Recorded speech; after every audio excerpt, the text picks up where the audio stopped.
Você que curte futebol americano e tá no hype do draft da NFL, se liga. Todo o conteúdo da FN Network nesse mês de abril estará voltado para a cobertura do evento. São mais de 20 criadores de conteúdo dedicados a falar de prospectos e expectativas em podcast, vídeo, lives, rede social e tudo mais. Quer saber quem o seu time vai recrutar? Quer saber se o rival vai pegar aquele seu jogador favorito? Então nos acompanhe e não perca nada. Acesse somosfnn.com.br e encontre todos os perfis de NFL. Vambora!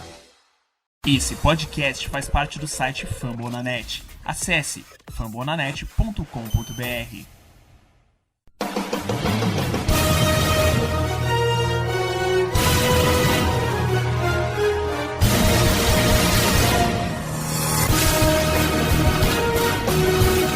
Estamos começando mais um preview da Casa do Corvo e continuando a nossa maratona de jogos dentro de divisão. Hoje é dia da gente falar do nosso maior rival. Hoje é dia da gente falar da maior rivalidade da NFL. Não me venha com Green Bay e Chicago, não me venha com Green Bay e Minnesota, não me venha com sei lá qual outro time. Essa aqui é a maior rivalidade da NFL e pronto. Eu sou o Cleverton Linhares e estou aqui com o Giba Pérez. Boa noite, Giba. Boa noite, Cleverton. Boa noite pro nosso convidado que tá sempre aqui, quase sócio proprietário da Casa do Corvo. E bom dia, boa tarde, boa noite para todo mundo que está ouvindo, sempre um prazer, especialmente em semana de Ravens e Steelers, né? Não tem nada melhor do que jogar e ganhar Pittsburgh Steelers, que é o que eu espero que aconteça essa semana. Quase não, ele é sócio proprietário da Casa do Corvo, basicamente. Pra gente falar de Pittsburgh Steelers, é claro, ele, como sempre, Danilo Batista, meu querido, seja muito bem-vindo mais uma vez a esse humilde podcast. O prazer é sempre todo meu. Não posso falar o mesmo sobre o prazer de Steelers e Ravens quando se encontram, né? Acho que fica uma relação meio de... É gostoso quando eles se enfrentam, você sabe que tem um respeito, mas a porrada come solta, você não consegue julgar muito bem, não. Então a relação aqui é muito mais amistosa do que lá dentro do campo. Prazer estar aqui de volta. Eu não sei, eu já vi jogos de Bengals e Steelers piores, hein? Mas é mais ou menos nesse nível e vamos falar desse duelo a partir de agora.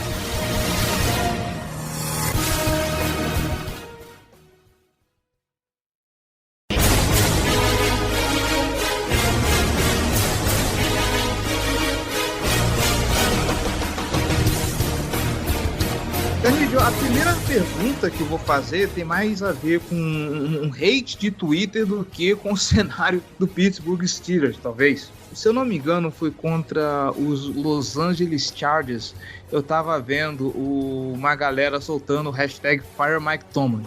Eu lembro que aqui na Casa do Corvo a gente já fez um Fire Greg Roman, mas foi muito mais por questão deu sorte do que propriamente querer que ele saísse do time. Mas, cara, vendo algumas coisas que acontecem dentro de campo, algumas decisões que o coach staff tem tomado, principalmente as chamadas ofensivas, é claro que passa muito pelo coordenador, mas no fim das contas quem costuma aprovar acaba caindo no colo do head coach. Então vamos agora para uma percepção mais cabeça fria. Acabou mesmo a era Mike Tomlin no Pittsburgh Steelers, Danilo? Cara, eu acho que não só não acabou, como segue longe de acabar. Existem muitos focos de poder dentro de um time de futebol americano, vocês sabem bem disso. Você acabou de citar, por exemplo, que você tinha uma campanha Fire Greg Roman. Greg Roman é um coordenador. Sabe que existe uma enorme diferença entre você pedir a cabeça de um coordenador, pedir a cabeça de um head coach, pedir a cabeça de um quarterback. Tem muita coisa bem diferente aí. E os Steelers têm problemas com o Mike Tomlin que eu acho que são muito mais fáceis de se resolver conversando e cobrando do que exatamente demitindo e trazendo outro. Tá muito longe de trocar de técnico ser o problema dos Steelers, mas o time tem problemas de ordem técnica. É muito esquisito como a temporada dos Steelers vem e isso cai muito em cima de treinador. Porque você tem uma semana com uma vitória incrível em Buffalo contra o Bills, um time com todos os seus pontos fortes teóricos funcionando para ganhar uma partida. Depois você vem uma sequência de 3 derrotas, que até então era contra Vegas, contra Cincinnati e em Green Bay. Eram 3 times que você achava que dava para tirar 2 vitórias, mas aí vem 3 derrotas, e depois o time emenda uma sequência de 4 vitórias. Denver, Seattle, Cleveland, Chicago. Quando você tem isso, uma sequência de vitórias que não é exatamente aquelas vitórias de imposição, depois você empata com o Detroit Lions naquelas condições pavorosas, você deixa o Chargers jogar do jeito que ele quer o tempo inteiro, um time que era para ser teoricamente calcado em defesa, e depois vem essa derrota para Cincinnati, que é basicamente um WO, que o time não apareceu para jogar. Muita coisa, essa oscilação você começa a jogar nas costas muito mais do técnico do que de jogadores, do que de outros membros da comissão. Mas é mais uma impressão de você precisa ser cobrado, você não pode passar uma temporada dessa ileso, do que demitam mesmo e tal. Sempre vai ter uma galera que quer demitir técnico em qualquer esporte, em qualquer nível, né? Mas eu não acho que Mike Tomlin esteja perto, inclusive de todas as escalas de poder dos Steelers, quarterback, head coach, general manager, ele é o único que tem contrato para 2022. E diga-se de passagem, um dos empregos mais estáveis da NFL é ser head coach do Pittsburgh Steelers, né? Vamos levar isso em consideração. Técnicos em Pittsburgh. Eu não posso te afirmar sobre o Pirates, porque o Pirates vive num nível de ruindade perante a liga tão difícil que é complicado até se manter técnico por muito tempo. Mas o Penguins também tem a mesma filosofia. Então é mais um lance da cidade do que exatamente só do Steelers. Né? Certo. Giba, queria falar alguma coisa? Então, ainda nessa questão do treinamento, o que está não me preocupando porque eu quero que o Steelers perca, né? Mas assim, me chamando a atenção... Você preocupado com os Steelers, o que está acontecendo? Exatamente. O que me chama a atenção é que, claro, foram alguns desfalques ao longo da temporada, o Fitzpatrick perdeu jogos e tal, mas a defesa dos Steelers não está desempenhando no nível que se espera dela e que esse time precisa para que ela ganhe. O que está acontecendo, Danilo, além dos desfalques, obviamente, que eu citei, nessa questão da ordem técnica ou tática? Desfalques fazem um peso enorme, mas tem muito desfalque que poderia usar o termo planejado, assim, porque é por ordem de substituição e renovação do elenco. Quando a gente te conta da defesa do ano passado para essa defesa, não tem como negar que a defesa do ano passado era incrível, você perdeu pelo menos 4 titulares para a temporada inteira. Tyson Alualo, defensive tackle, era excelente parando corrida, e os Steelers têm tomado corrida à torta e à direito. Stephen Tuitt, que começou com uma lesão, só não me recordo se joelho ou tornozelo, mas começou a temporada com uma lesão. Ele já tá recuperado, mas ele tá com problemas de ordem psicológica mesmo para voltar a campo, motivacional. Ele pediu um afastamento porque o irmão dele, ele perdeu o irmão de uma forma bem brutal, e aí tá difícil para ele ter o motivacional para retornar. Você perde Steven Nelson, cornerback essencial. Eu não vou dizer que era o melhor dos Steelers, mas ele estava muito perto disso. E você perde Vince Williams, que era um linebacker de força, um linebacker de parada também de corrida, um linebacker muito bem usado em blitz. Aí você pode colocar Mike Hilton também, que não era um titular, mas entrava muito frequentemente. Desses 5, a gente pode dizer que só Vince Williams, teoricamente, teve uma substituição, porque o Steelers foi atrás de Joe Schobert no finalzinho da pré-temporada. Mas mesmo assim, você repôs Vince Williams e Devin Bush aparentemente não recuperou de lesão ou esqueceu como é que se jogava futebol americano, sabe? Todos os princípios de jogo dele não aparecem mais. Então, a gente sabe que tem defesa muda muito de um ano para o outro, mas você perder 4 titulares dos mais essenciais e não conseguir repor, ou não repor de forma alguma, não colocar um outro jogador, contar que um drafted free agent ou uma escolha tardia de draft, ou esses jogadores muito jovens vão conseguir repor, o Steelers fez uma aposta meio alta e acabou não se pagando, né? Até jogadores que ele tentou trazer para dar uma revitalizada, por exemplo, o Steelers fez uma troca, deu uma escolha de 5ª rodada por aquele Witherspoon para Seattle. O Witherspoon não joga nem no Special Teams. O técnico do Special Teams diz que não quer porque ele tem aversão a tackle. Como que você vai colocar um jogador na defesa dos Steelers que não gosta de dar tackle, cara? Então, o nível caiu muito porque, inclusive, o personnel caiu muito. Entra naquele ditado de futebol americano: It's not about the X's and O's, it's about the Jimmys and Joes. quem está executando é muito mais importante do que o que eles estão fazendo, e o nível simplesmente não está lá. Aí prejudica muito. Só que esse mesmo time mostrou coisas interessantes, esse mesmo time começou a converter, a ganhar jogos na marra, que aparentemente acabou a força deles mesmos para fazerem. Uma defesa baseada em turnovers, os sacks milagrosos no final do jogo para a vitória, secaram.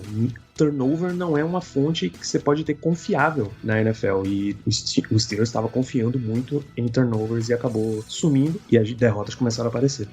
Tá, já que estamos falando de desfalques na defesa, vamos também para um giro de notícias. Como é que tá a situação do TJ Watt? A gente sabe que ele foi para a lista de Covid e estamos aí na expectativa de saber se ele vai passar pelos testes, se ele vai ficar 10 dias fora. Já saiu alguma atualização?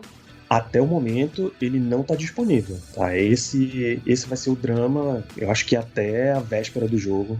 A gente vai ter que esperar para saber, porque não sai nada a respeito.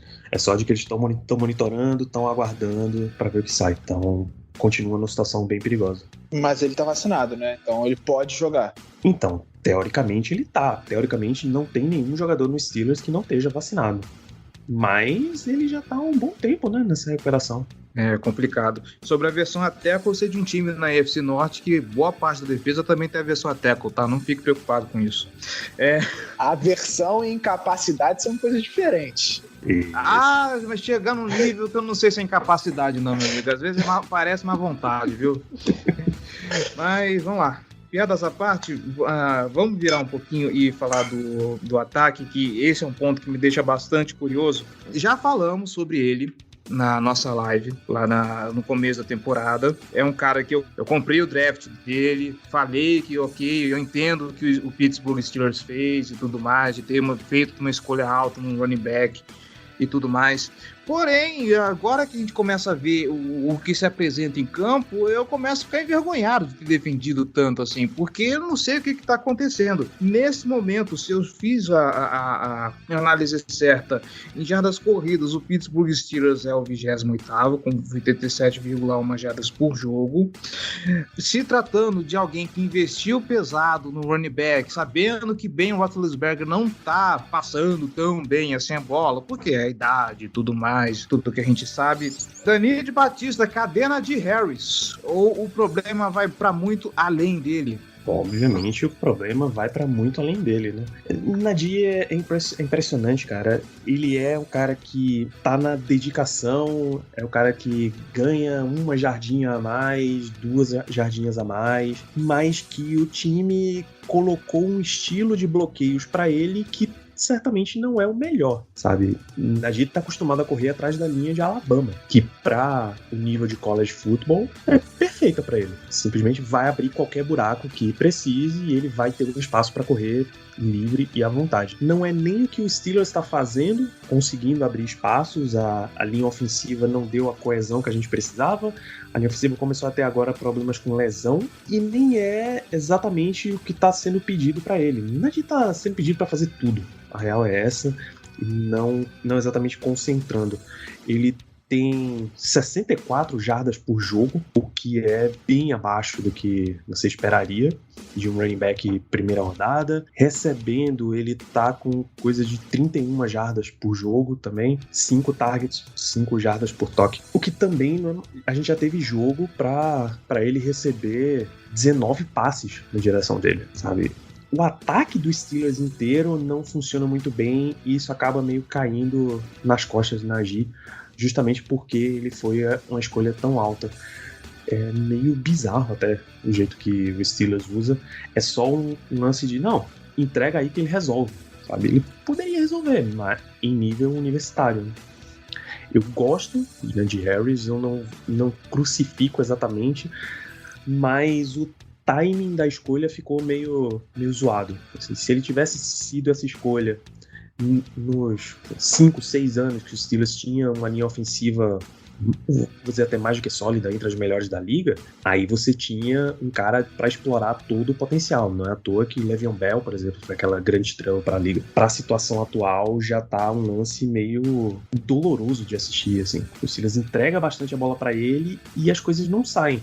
E aí, quando você começa a ter algumas descidas mais curtas, você ganha menos jardas, você começa a depender mais de passe. E aí, quando vai pro nosso glorioso quarterback, não é que ele esteja mal, mas o sistema inteiro ao redor dele não explode. E aí os problemas vão começando a se acumular. É o que a gente costuma dizer, que o running back não é a solução do seu jogo corrido. Se deixar problema de jogo corrido ano passado, trouxe um dos melhores running backs do draft nos últimos anos, mas isso não é a solução. Você precisa dos bloqueios, como o Danilo falou. Então, o que eu acho é que o Steelers, ele priorizou o ponto errado. Ele precisava de um running back? É óbvio, precisava de um running back, mas ele poderia encontrar um bom valor mais para baixo no draft e encontrar outras soluções ali no começo. E esse é um ponto que a gente debateu aqui quando a gente estava falando do draft, né, o Cleverton. A gente falou sobre isso. Eu amo o Najee Harris, mas eu discordo da escolha dele quando o objetivo era solucionar e o problema claramente não era só o running back. Os Steelers tinham problemas muito mais graves no ataque do que quem era a pessoa que estava carregando a bola, na minha opinião.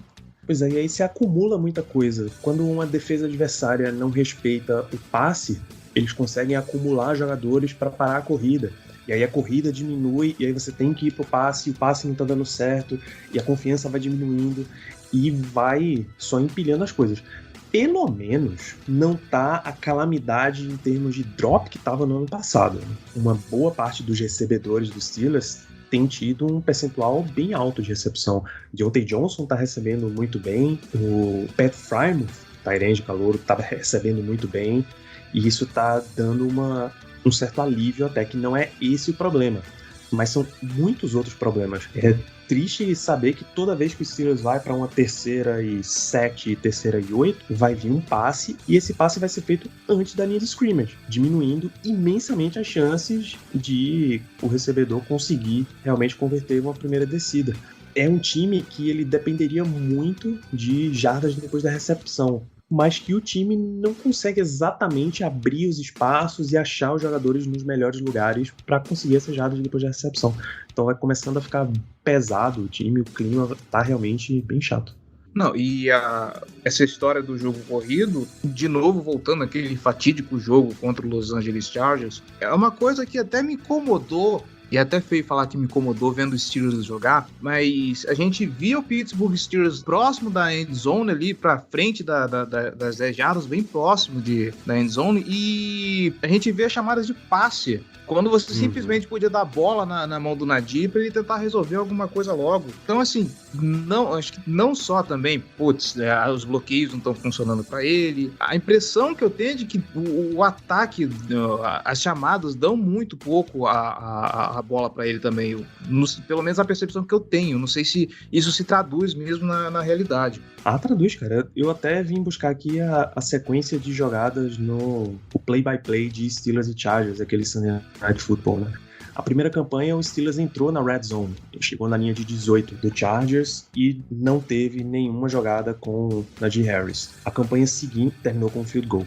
A campanha seguinte, eles chegaram até a linha de 5, primeira para gol na linha de 5. Uma corrida para Chase Claypool, uma corrida para Najee, um passe para Chase Claypool e um passe para Pat Frymouth, e nenhum deles conseguiu o touchdown. E aí você vai vendo isso acumulando e acumulando e acumulando, e aquilo vai irritando, sabe? Porque você não tá colocando os seus grandes jogadores nas situações que são ideais para ele. Realmente tem muita coisa a mais do que um jogador ou um aspecto específico. É por isso que se fala muito na posição de Mike Tomlin, porque tem muita coisa ao redor aí acontecendo. Tem muita coisa até, desde aquela época lá do Le'Veon Bell e Antonio Brown, aquela saída dos dois ao mesmo tempo, que o Steelers fica no olho do furacão, assim. Sempre tem alguma coisa acontecendo. Essa semana, o Steelers está de novo no TMZ. Quem não conhece, o TMZ é o maior site de fofoca que existe nos Estados Unidos. Assim, Dani, desculpa te interromper, cara, mas eu não resisto, cara. Eu adoro isso, mano. O time vai parar no TMZ, cara. Quando você vê um time no TMZ, bicho, é caso de... TMZ é site de paparazzi, pô. Sei lá, o Caetano Veloso foi visto atravessando a rua no Leblon. Exatamente. Sabe, o Justin Bieber com a loira misteriosa.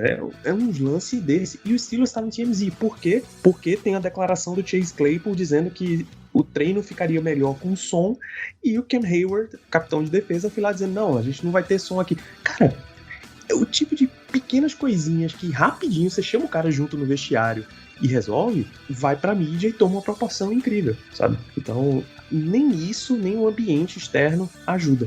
E aí tem horas que o time dá uma clicada, assim, é como se você, não posso deixar o meu torcedor abandonar também.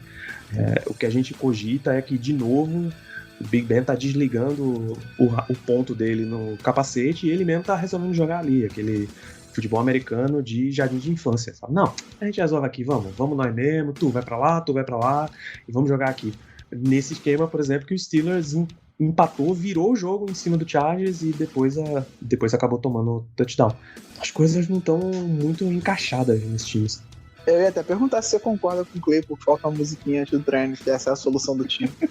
Cara, sei lá, bicho, a essa altura do campeonato, bota a música lá, velho. Deixa isso dar uma aliviada. Mike Tomlin fazendo uma dancinha do TikTok antes do treino e pronto, resolveu. Pô, tá faltando, cara, eu tenho a música perfeita pra colocar em treino, cara.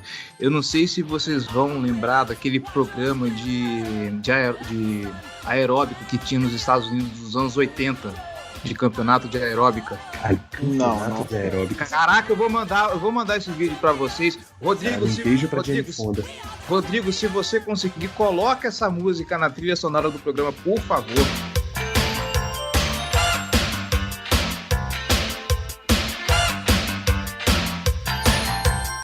Cara, eu vou deixar até o link desse programa no post desse episódio.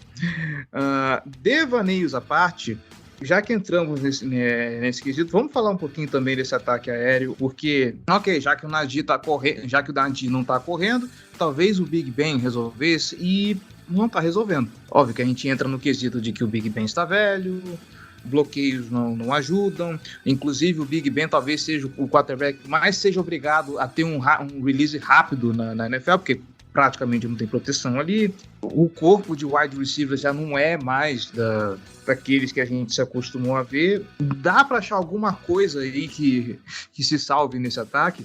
Olha, Diontae Johnson tá jogando ok, como eu disse. Ele recebe muitos passos na direção dele e ele tá conseguindo converter isso em recepções. Mas também não são grandes recepções e tal. Nesse momento, por exemplo, contra Cincinnati foram 9 recepções em 14 passes. O Steelers, ele entrou naquele modo que times sem profundidade entram.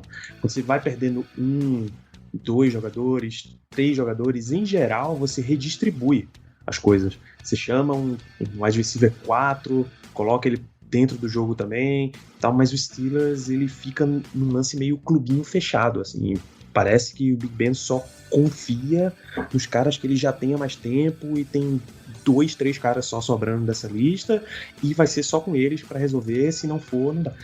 E aí pro time adversário é fácil você identificar, né? Que vai ser o Diontae Johnson ou vai ser o Chase Claypool. Quando vem um passe, você pode esperar que vai vir um passe sempre por fora. Se o passe vier por dentro, é curto. É raro o Steelers fazer uma rota cruzada no meio do campo. A gente passou a off-season inteira esperando um ar de modernidade, com o Matt Canada assumindo como coordenador ofensivo, mas a gente tá vendo nesse momento que ele é um Randy Fitner que chama jet sweep. Então, as coisas diferentes que você esperava que o Steelers pudesse fazer, elas não estão sendo feitas e aí você começa a olhar pro quarterback. Pô, esse cara tá afim de aprender coisas novas mesmo? Ou a gente tá só mantendo exatamente o que ele já tá acostumado porque é o que ele quer fazer mesmo e ninguém vai convencer ele do contrário? Então, era um time pronto pra base dele ser em jardas depois de recepção e não funciona. O Steelers, quando perdeu o Juju pra lesão, trouxe Anthony Miller, saindo do Texans. Anthony Miller tem um jogo e nenhum passe na direção dele. Mentira, tem um passe e uma recepção 2 jardas. E aí? O que é que você quer fazer? Os caras que você tá trazendo, você não usa também. Então fica com o que já tem, o que já tem não é suficiente, e aí, de novo, vai essa bola de neve aumentando aí. É uma questão que, pelo menos me pareceu, eu não lembro, eu não sei se foi contra o Chargers, eu acho que foi contra o Chargers também, que tinha um recebedor livre no fundo do campo e o Big Ben deu o passe mais forte que ele conseguiu e foi, ligeiramente eufemismo, foi bem curto, o cara até voltar pra buscar a bola e tal. E as big plays têm sido um problema do Baltimore na temporada. Você acha que os Steelers têm braço do QB e profundidade dos recebedores para explorar isso? Porque o que a gente tem visto é o Baltimore é o time que mais cede big plays na temporada até aqui. Cara, eu acho que entra, porque nenhum time segura também o jogo inteiro. Só que eu não acho que vai ser suficiente. Toda vez que tá entrando uma bola dessas, assim, o Steelers faz com acho que umas 4 ou 5 tentativas dessa, e geralmente é porque a primeira não deu exatamente certo, e isso foi o que gerou algumas das interceptações do Bengals, por exemplo, a pick six do Mike Hilton, inclusive. Então, vai entrar. Eventualmente vai entrar. O Deontay Johnson é um bom receiver, o Chase Claypool é um bom receiver, mas eu não confio que vá ser o suficiente para parar, não. A real é que, no frigir dos ovos, Baltimore é um time que consegue correr muito bem, é um time que o ataque, principalmente contra uma defesa aberta como tá a dos Steelers, deve funcionar bem. E o ataque dos Steelers não dá nenhuma confiança de que vai conseguir competir nesse caso. Aí fica difícil. Correr muito bem, eu queria fazer uma pontuação. O Lamar Jackson consegue correr muito bem, porque o corpo de running backs esse ano tá triste. Tá triste. Não, é justo. Eu entendo que muito disso vem do Lamar. Mas, por exemplo, Justin Herbert teve 90 jardas corridas em 9 tentativas contra os Steelers. Verdade. Verdade. A notícia que saiu hoje, inclusive, os Steelers, para simular o Lamar Jackson e poder treinar sua defesa melhor, tava usando o Ray McCloud, que é o retornador. Meu Deus do céu, aquele dropador de retorno? É ele mesmo. Ok. Só para ter um cara com tanta agilidade quanto, assim. Uhum. Que tá longe de ter a mesma qualidade. E a gente falando aqui de peças ofensivas, o Pittsburgh Steelers finalmente agora parece ter um tight end pra chamar de seu, que é esse Pat Freiermuth. Ou a gente tá empolgando demais aqui? Cara, vamos sempre pesar o fato de que calouros vêm e vão, né? Você não pode contar que uma grande temporada de calor necessariamente signifique uma grande carreira, mas Pat Freiermuth tá sendo excelente pro que ele tá. Assim que o Steelers resolveu começar a utilizar, ele vem numa sequência de 5 touchdowns em 5 jogos. O que para jogadores em qualquer nível já tá interessante. Quanto mais para um calor. O que colocou o time meio com o pé atrás com ele foi que contra Detroit ele teve a recepção para sair do campo e matar o jogo, que viria a unidade de field goal para resolver, e ele sofreu um fumble faltando 10 segundos para acabar o overtime. Aí todo mundo ficou, pô, já é um cara que a gente não pode colocar todas as esperanças também, tem que ir com calma. Então, se ele vinha com 9 passes na direção dele contra Detroit, já caiu para 7 contra o Chargers, caiu para 4 contra o Bengals.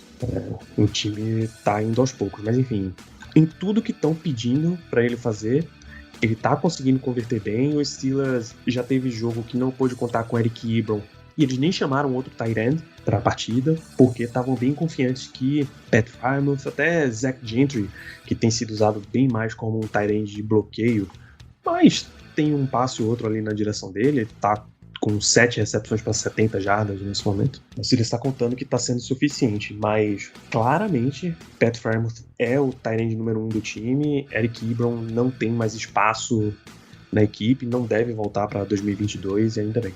Bom, da minha parte é isso, Giba. Você tem mais alguma colocação para fazer? A minha pergunta para o Danilo, minha última, o que você acha que o Baltimore pode e vai tentar explorar desses Steelers que pode dar certo? Você citou o jogo terrestre com o Lamar e tal, mas o que você acha que o Ravens pode aproveitar para tentar ganhar esse jogo? Essa é uma boa pergunta. Eu acho que esse pode até ser um jogo em que os passes entrem. A gente sabe que Lamar não é só o quarterback que corre, ele tem uma qualidade de passe, mas eu acho que especificamente nesse pode entrar um pouco mais. Joe Hayden ainda tá em recuperação, né? E os Steelers não conseguiram encaixar ainda esse grupo de defensive backs. Até Minka tá bem abaixo do que ele vinha na temporada passada, a estrela que ele foi na temporada passada, ele não tá sendo nessa. Então eu acho que o jogo aéreo também vai resolver. O ataque em geral de Baltimore deve resolver esse jogo. O corrido em especial, mas tem oportunidades ali no jogo aéreo também. Certo. Então, agora para fechar, Danilo, vem aquela parte que teoricamente era pra gente prever alguma coisa, mas pelo menos aqui na Casa do Corvo, eu não sei como é que estão vocês lá no Black Yellow, mas aqui a gente não tá acertando droga nenhuma, tá? Vamos, e agora você pode vestir a camisa do clubismo, como é de praxe. Vamos falar um pouco dos principais matchups para a gente ficar de olho nessa partida. E aí você já pode emendar com o seu palpite de placar e a bold prediction para esse jogo. Manda ver. O matchup principal para mim é Lamar Jackson contra um linebacker que muito provavelmente vai ser Devin Bush. E como a fase de Devin Bush está terrível, vai ceder bastante. Eu consigo vislumbrar até mais de 100 jardas corridas para Lamar Jackson com alguma tranquilidade nessa partida. Deus te ouça. Pois é, eu acho, inclusive, nesse sentido, que o Ravens ganha. As performances dos Steelers têm sido num nível de que a gente não consegue visualizar mais nenhuma vitória até, só na base da mística, e, não dá pra palpitar com mística. Eu acho também que o Ravens ganha, e ganha... Eu não vou dar um aspecto parecido com a vitória de Cincinnati. Cincinnati ganhou 41-10, vou um pouquinho menos... um pouquinho mais na piedade, na casa de 13 para os Steelers, uns 28 para Baltimore. Não, por favor, cara, não fale que esse jogo vai ser fácil, porque você já viu o que o Baltimore Ravens é capaz de fazer para entregar um jogo. Não existe jogo fácil em Baltimore. Não tem, ainda mais o duelo vai ganhar um jogo por mais de uma posse. Um pensamento justo. Não cabe. Tá complicado essa temporada. Mas essa temporada tá num nível tal que todas as concepções que a gente tem vão caindo. Os Steelers eram um time que se portava no mesmo nível do seu adversário, sabe? Desmoronou completamente essa história, sabe? Nem isso eu tô contando mais. Nem com os jogos, né, dentro da divisão vão ser disputados. A semana antes do jogo de Cincinnati foi toda uma conversa de não, a gente precisa dar uma resposta e tal. Se a pessoa querer uma resposta, a ter empatado com o Lions num nível terrível, a ter aberto a porteira pro Chargers ganhar o jogo no final. Mas não, foi uma resposta a uma declaração do T. Higgins, eu acho que eu nunca vi um time desistir dessa forma de um jogo. Você viu agora como é que um time desiste, T. Higgins? Esse jogo parece muito pessimista para um torcedor vindo diante de um clássico, mas é isso, cara. É essa perspectiva que a gente tem, de uma perspectiva nível Lédio Carmona, esperando mais um jogo completamente insuportável. Olha, se te anima de alguma forma, o Baltimore Ravens quase perdeu pro Detroit Lions, precisou achar um chute milagroso para poder ganhar aquele jogo, e o Cincinnati passou o carro, só isso. Ai. Giba, contigo. Eu vou seguir com a minha bold sempre, que uma hora eu acerto, né? Eu vou tentando aqui, uma hora eu vou acertar, que é touchdown do Rashad Bateman. Tenho fé que vai acontecer em algum momento isso, a gente tá esperando até agora nada. E você foi representado semana passada, porque você e o Géry não puderam estar aqui, e eu comprei essa bold, hein? Bold. Toda semana alguém dá essa bold e até agora não saiu. Uma hora a gente acerta. Eu acho que o matchup que eu quero ver, principalmente, é porque é complicado dizer, porque os caras que eu tô mais preocupado em relação aos Steelers não estão treinando, né? O TJ Watt tá afastado, o Joe Hayden não treinou ainda. Então, mas eu quero ver como é que vai ser o desempenho do Hollywood Brown contra a secundária dos Steelers, porque ele vem de um jogo ruim, né? Ruim não, mas assim, um jogo que ele foi teve uma produção abaixo do que ele vinha tendo na temporada. É um cara que costuma fazer touchdown em jogo de divisão e não fez contra o Cleveland Browns agora. Então eu tô esperando um jogo grande do Hollywood Brown. Mas esse discurso da mídia de mais de uma posse, esquece, não vai acontecer, porque a gente tá falando de Baltimore Ravens. Então, meu palpite, 27-23 pro Baltimore, com direito a virada no final. Esses dias a gente tem falado muito de alguns jogadores que estão executando bem a função de apressar o passe. Estamos falando de Odafe, estamos falando de Tyus Bowser. Em algum nível a gente está falando de Patrick Quinn também, que virou o líder em tackles e está conseguindo parar bem algumas jogadas. Então eu quero ver como vai ser a pressão em cima do Ben Roethlisberger contra essa linha ofensiva aí. Como que vai ser o nosso pass rush diante dessa linha ofensiva do Pittsburgh Steelers que tá realmente complicada, já não é mais aquela linha ofensiva que a gente tanto invejava, né, que era uma das melhores da liga, hoje já não vive seus melhores momentos. Vamos ver quanto que essa galera vai produzir contra essa linha ofensiva. Placar 20-17, vai? 20-17, não vai ser, eu não vejo um placar de tantos pontos. E putz, bold pra esse jogo é complicadinho, hein? Vão ser 2 TDs aéreos pro Devonta Freeman, pronto. É isso. Mas, cara, esse não tem aquela cara de jogo que... Eu tô falando tão mal do Steelers esse programa inteiro, mas não tem aquela cara de jogo de que os palpites da TV vão ser todos pra Baltimore e de repente desmorona tudo, os Steelers ganham só pra dizer, vocês não sabem porcaria nenhuma, o que é que vocês estão fazendo falando de futebol americano aí? Não tem essa cara de jogo? Cara, isso que tá sendo a NFL esse ano, cara. Eu sempre acredito nesses jogos de que, assim, o Baltimore Ravens vai ressuscitar alguém. Isso, assim, pra mim tá cara de que esse jogo, assim, o Baltimore Ravens vai ressuscitar o Pittsburgh Steelers, sabe? A gente tá falando de jogo apertado, aí vai lá, os Steelers ganham bem, caraca, ganhamos e tudo mais, aí os Steelers começam a arrancar. Eu não sei a percepção do Giba, mas a minha é essa. Sabe, é a carinha do Baltimore Ravens que ressuscitar o Pittsburgh Steelers dentro da divisão. Cara, o que a gente tem visto nesse ano é de um time que se complica e que sofre pra vencer. Então, assim, não dá pra... É o que eu tô falando, não dá pra dizer que é favoritaço, favorito. Pra mim, assim, não acho nem um pouco difícil os Steelers ganhar esse jogo. Não acho mesmo. Porque o Ravens não tá jogando, não conseguiu ainda reunir as duas unidades jogando bem que a gente falou no episódio passado. Ou o ataque joga bem, ou a defesa joga bem. Em geral, vinha sendo o ataque, agora a defesa tá jogando melhor, o ataque tá caindo de produção. O ataque do Ravens não marca um touchdown desde o começo de outubro no primeiro quarto. Então, a situação tá problemática ali. Já faz 2 meses já marca um touchdown no primeiro quarto. Então, eu não consigo confiar que esse time vai ser... O jogo terrestre não é constante como era nas outras temporadas. Você depende demais do Lamar. Depende do Lamar com a bola, não só da ameaça do Lamar como era quando você tem o Gus Edwards, quando você tem o J.K. Dobbins. Então esse ano a gente está muito mais dependente do Lamar ficando com a bola, isso é muito perigoso também. Então tudo isso me faz crer que vai ser um jogo apertado e que acho muito possível se Deus ganhar esse jogo, inclusive não ficaria nem um pouco surpreso com isso. Mas a gente tem encontrado formas de vencer. Então... Mas isso aí é novembro, Giba. Isso aí é novembro. A Casa do Corvo suga o poder de ataque do Baltimore Ravens em novembro. Eu cheguei à conclusão que é isso. Tipo, a nossa audiência... Então, Danilo, eu vou contar um lance de bastidores aqui. A gente estava vendo os gráficos da Casa do Corvo e, curiosamente, a nossa audiência decola em novembro. E novembro é a época que o Baltimore Ravens joga pior.